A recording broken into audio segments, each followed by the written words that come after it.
menjadi salah satu daerah pelintasan, baik lintas provinsi maupun lintas antar kabupaten, membuat Kabupaten Indragiri Hulu atau INHU memiliki banyak keunggulan yang sangat berpotensi untuk terus dikembangkan. Mulai dari potensi alamnya, potensi pariwisata, hingga adat dan budaya serta kuliner, dan produk UMKM asli dari masyarakat INHU tersebut. Tentunya dengan berbagai keunggulan dan bentuk yang khas. Salah satu potensi wisata yang unggul dan menjadi ikonnya INHU adalah Danau Raja. Kalau berkunjung ke Kota Rengat, tentunya sangat sayang bila tidak singgah dan menikmati suasana dan keindahan danau yang letaknya tepat di tengah ibu kota Kabupaten INHU tersebut. Nama Danau Raja tidak asal begitu saja. Menurut cerita yang beredar di tengah masyarakat INHU, danau dengan diameter sekitar 200 meter ini dahulunya merupakan tempat mandinya para raja-raja Melayu di Kerajaan Indragiri, yang mungkin dahulu luasnya tidak seperti sekarang ini. Seiring berkembangnya zaman, Danau Raja terus berkembang menjadi sebuah objek wisata yang sangat populer, tidak hanya di INHU namun juga di Riau. Bahkan danau ini pernah menjadi tempat diselenggarakannya berbagai event, salah satunya kegiatan MTQ Riau ke-30 pada tahun 2011 silam, dan juga MTQ INHU ke-49 tahun 2019 silam. Kalau kami menggairahkan sekarang Pak, ada bermacam kegiatan Pak. Terutamanya di tempat wisata tuh kita adakan semacam event-event Pak. Umpamanya event bola voli, event pacu sampan, lari, goes, banyak Pak. Untuk membangkitkan yang seperti Pak bilang tadi, yang sudah lama kita vakum, tidak bergerak. Nah, ini kita coba. Sekarang di Indragiri Hulu Pak, kalau tidak salah saya Pak, sudah 16 kali kita mengadakan event pacu sampan. Kemudian untuk kegiatan event volleyball itu sudah ada, saya buka tutupnya lebih kurang 15 kali Pak. Untuk goes itu di Indragiri Hulu ada beberapa kecamatan, kalau saya buka tutupnya sudah ada 6 kali Pak. Nah, penggiatnya begini Pak, itu yang ditaja oleh masyarakat, cuman kita sebagai pembinanya Pak. Jadi datangnya dari masyarakat, untuk masyarakat, kemudian juga ekonomi kreatifnya meningkat luar biasa Pak. Kiri kanan jalan itu Pak, kalau kita mengadakan event atau di seputaran itu ekonomi kreatif sangat berkembang sekali Pak. Off-road ini untuk tingkat nasional kita yang kedua nih Pak, cukup terbaik yang kedua di nasional Pak, di TNBT.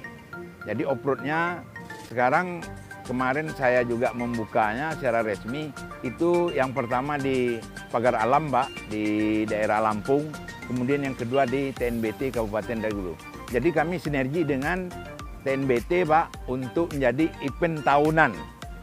Untuk kita besarkan lagi menjadi event tahunan. Jadi tidak sekedar hanya Indragiri Hulu aja Pak, bahkan ini merambah ke tingkat dunia nantinya Pak. Itu harapan kita.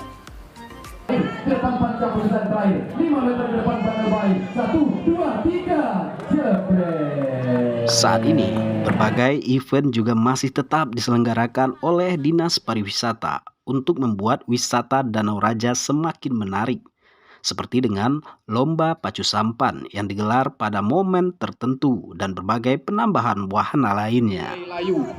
Ya, setelah berjibaku tadi mengeluarkan program di wisata ada 3 program. Yang pertama program wisata religi, kemudian program wisata buatan, program wisata alami. Nah, contohnya kayak di sini nih alami Danau Raja.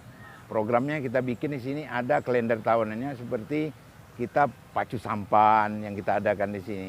Nanti ada lari 7K, ada nanti goes. Nah, itu kita rutinitas. Kemudian seperti yang buatan di Danau Miduyan itu sekarang tempat pelatihan atlet-atlet dayung seperti kano, nah itu kita di sana.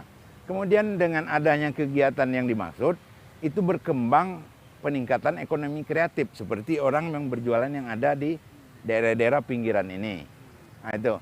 Kemudian untuk promosinya Pak, untuk promosi wisata destinasi ini, kita akan coba nanti baik di dalam negeri maupun di luar negeri.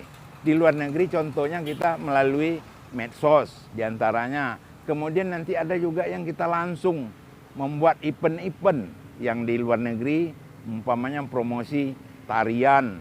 Diantaranya tarian ada tarian tak bulian dan nandung. Nah, ini yang kita taja untuk tahun 2022 pada bulan November nanti, Pak. Kemudian nanti juga ada kreatif ekonomi kreatif itu seperti pembuatan gendang dan lain-lainnya. Kita akan promosikan melalui ke luar negeri itu, Pak, seperti di Malaka nantinya, Pak. Bila pariwisata menarik, tentunya ekonomi harus bangkit. Bangkit melalui produk UMKM dari masyarakat Inhu.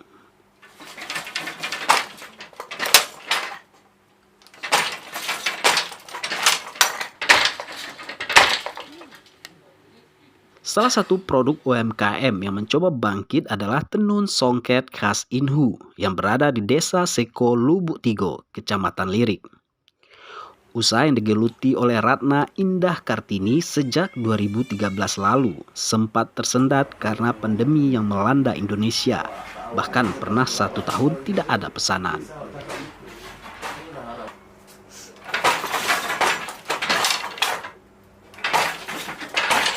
Seiring mulai melandainya kasus COVID-19 secara berangsur pula, usaha tenun songket Ratna kembali bangkit, meskipun pesanan itu hanya datang dari masyarakat Inhu. Bahkan tenun buatan Ratna ini pernah dilirik oleh Bupati Inhu Rezita Melani Yopi. Maklum saja, saat ini Ratna merupakan pengrajin songket satu-satunya di Inhu. Berdampak sekali, dari segi pembelian turun. Nggak ada pemesanan sama sekali. Itu aja di segi itu. Jadi kita nggak ada uang masuk tuh nggak ada.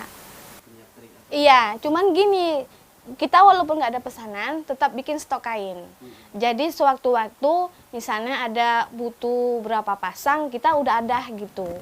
Gitu aja paling mensiasatinya gitu. Atau nanti misalnya kita kerjasama sama teman, misalnya teman yang ada di mana gitu butuh kain, kita ada di sini, paling gitu aja. Sesama-sama pengusaha lah, usaha tenun, usaha yang tenun songket ini. Gitu. Alhamdulillah kalau untuk saat ini udah mulai seperti biasa, sudah mulai kembali normal. Motif kayak kemarin Ibu Bupati pernah bicara sama saya kan, kalau bisa karena kita kan daerah-daerah Inhu katanya, kalau bisa motifnya kita ambil motif Inhu aja katanya gitu, jangan dari motif luar gitu. Dikasih 3 pilihan sama Ibu Bupati kemarin kan, ada motif seroja, ada motif rumah tinggi, sama motif tugu patin. Yang jelas kalau bisa saya ingin mengembangkan songket saya ini yang jelas karyawan, penambahan karyawan, yang jelas penambahan tempat.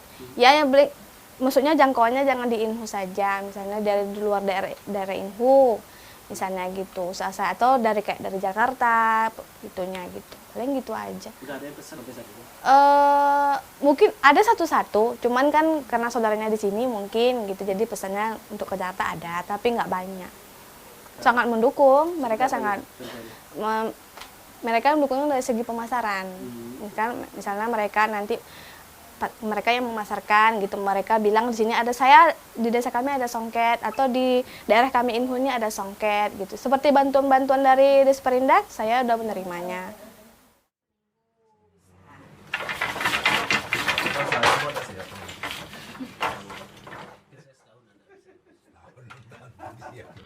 Membuat tenun songket tidak begitu saja didapatkan Ratna.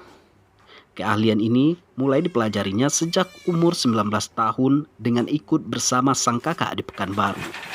Dan seiring berkembangnya waktu, dia juga mulai membuka usaha dengan balik ke kampung halamannya di Kecamatan Lirik Inhu.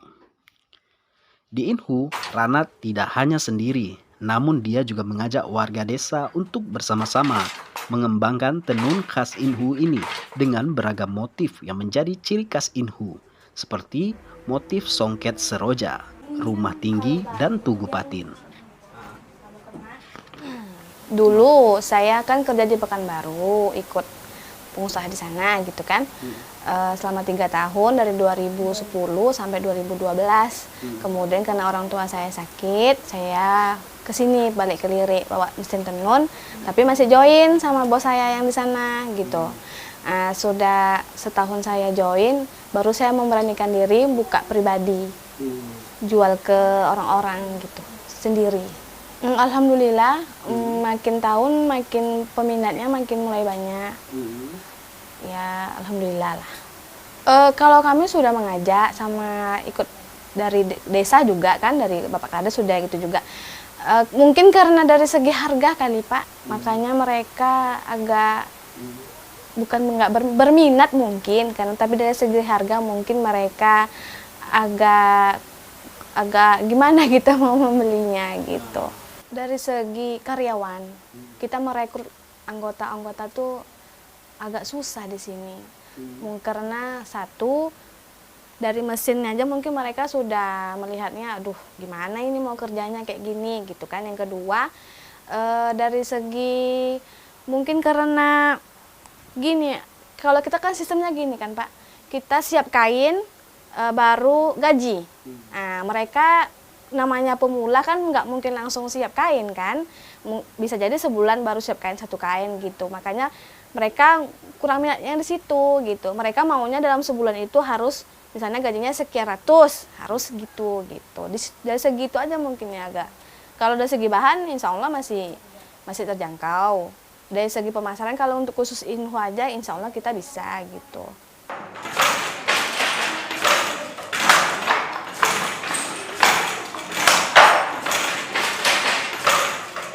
Untuk satu kain songket, biasanya Ratna bersama rekan-rekannya memerlukan waktu sekitar 1 minggu untuk menyelesaikannya.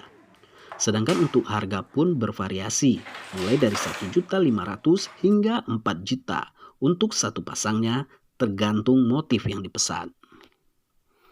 Semangat bangkit dari Ratna ini tentunya sangat diapresiasi oleh pihak desa dan kecamatan, karena hal ini sangat berdampak pada kembali bangkitnya ekonomi masyarakat Lirik. Tidak hanya songket, namun banyak kerajinan lain yang terus coba dikembangkan agar nantinya Kecamatan Lirik bisa semakin dilirik, tidak hanya di Inhu dan di Riau, namun juga dilirik secara nasional hingga internasional.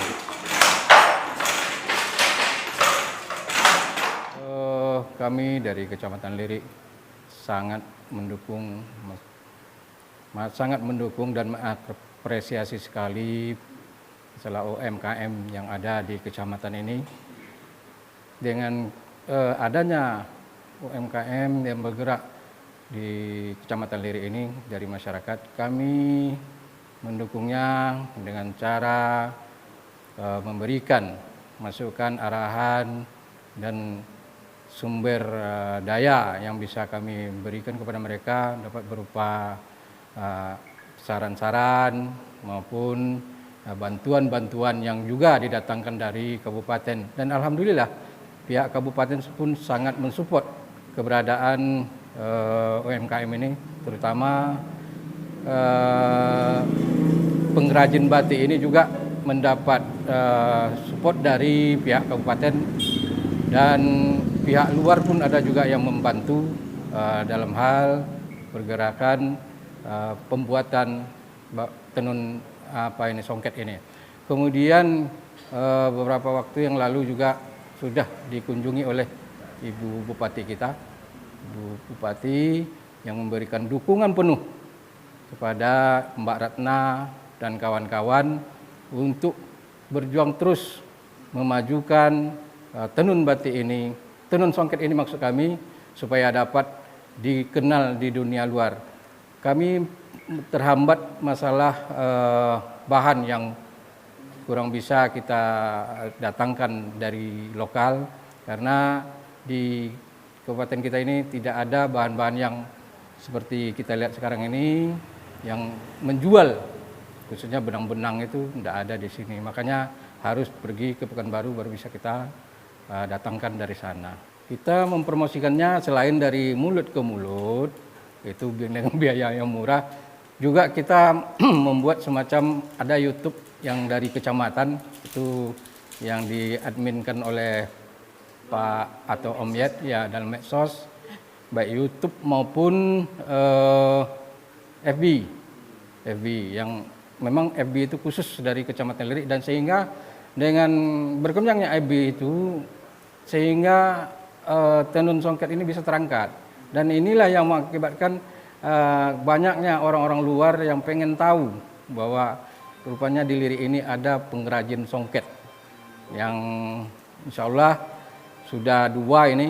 Satu dibuat sendiri oleh Mbak Ratna, kemudian ini di BUMDes juga di Desa Lubuk Tigo ini juga ada pengrajin songket, dan bahkan Mbak Ratna juga yang akan memberikan bimbingan untuk kemajuan songket tersebut. Alhamdulillah dampaknya untuk ke desa kami bisalah untuk membantu atau meningkatkan perekonomian masyarakat, terutama di bidang perempuan. Jadi tenun ini memang kami dari desa memang betul-betul sangat mendukung apa program tenun ini. Bahkan kami sudah membeli juga ini mesin tenun untuk di desa Seko Lubuk Tigo ini. Kami buatkan gedung, kami belikan mesin beserta Ratna songket itu. Kami sudah berkonfirmasi juga kemarin sama saudara Ratna bahwa rumah ini, rumah gedung BUMDes ini rencana mau dibangun dekat rumah beliau. Namun karena ada sesuatu halangan ataupun hibah, masalah hibah, kalau hibah tidak ada tentu desa tidak bisa membangun, maka disinilah kami bangun untuk BUMDes. Kebetulan kami di dekat sekolah juga. Kami nanti meminta juga pada pihak sekolah untuk tenun ini bisa dilanjutkan ataupun diekstrakurikulerkan dari sekolah. Mudah-mudahan nanti tenun ini tidak mati, walaupun nanti saudara Ratna ataupun kawan-kawan yang bekerja di tenun ini sudah renta, udah tua, nanti berkelanjutan. Itu harapan kami.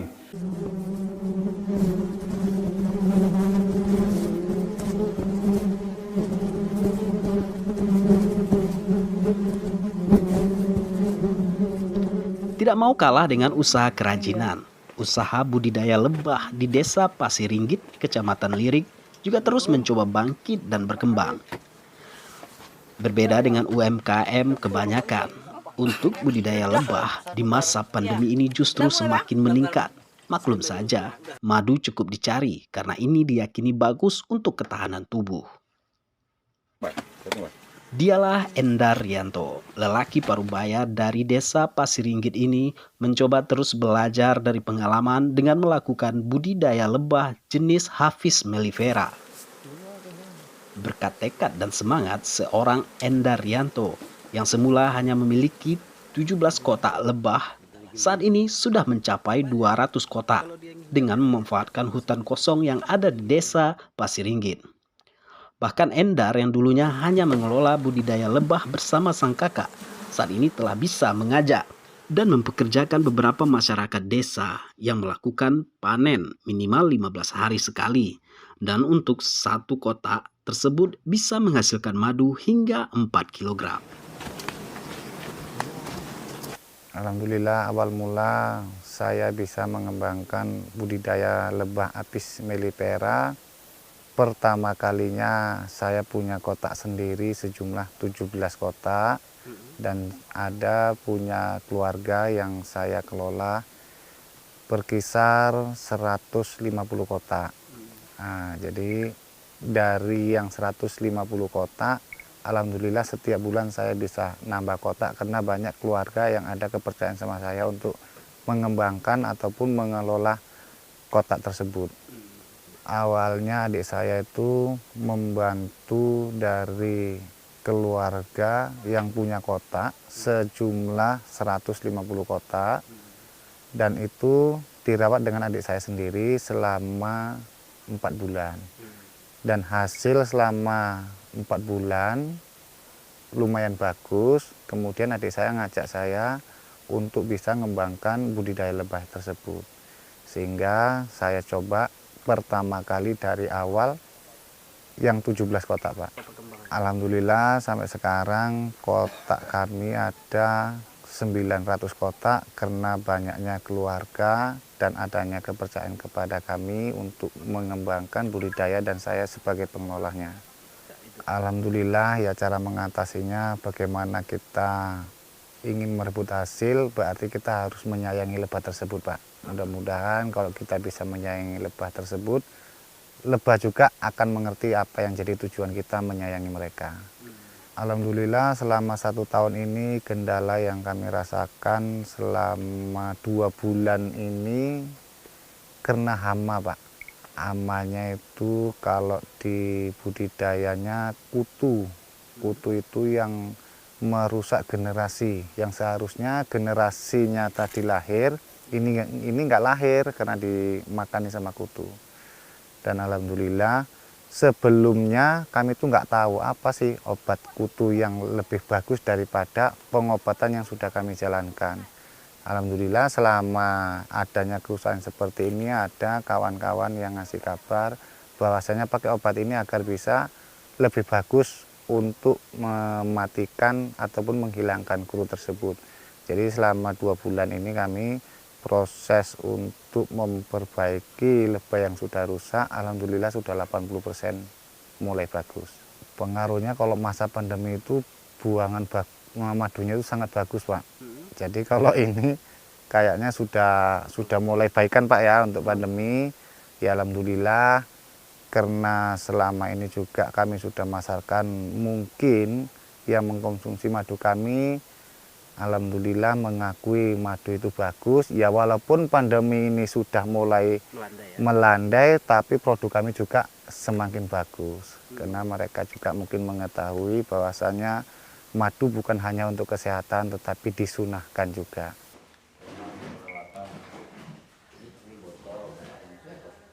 Saat ini hasil madu lebah Endarianto juga telah terdaftar di BPOM sehingga sangat terjamin dari kesehatan dan kemasannya. Tidak heran, madu yang mereka hasilkan telah dipasarkan tidak hanya di Inhu, namun juga ke beberapa daerah di Indonesia seperti Aceh, Pulau Jawa, hingga Makassar. Bahkan permintaan juga datang dari luar Indonesia seperti Malaysia dan Jepang.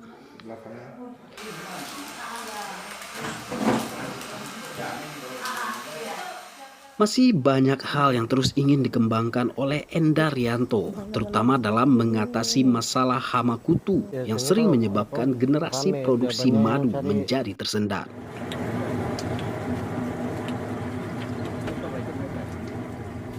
Tidak hanya itu, Endarianto juga tidak ingin usahanya hanya sampai di sini, namun dia masih berkeinginan suatu saat nanti usaha madu dan budidaya lebah yang digelutinya bisa menjadi usaha yang terstruktur, sehingga bisa membuka lebih banyak lapangan pekerjaan khususnya untuk masyarakat Desa Pasir Ringgit.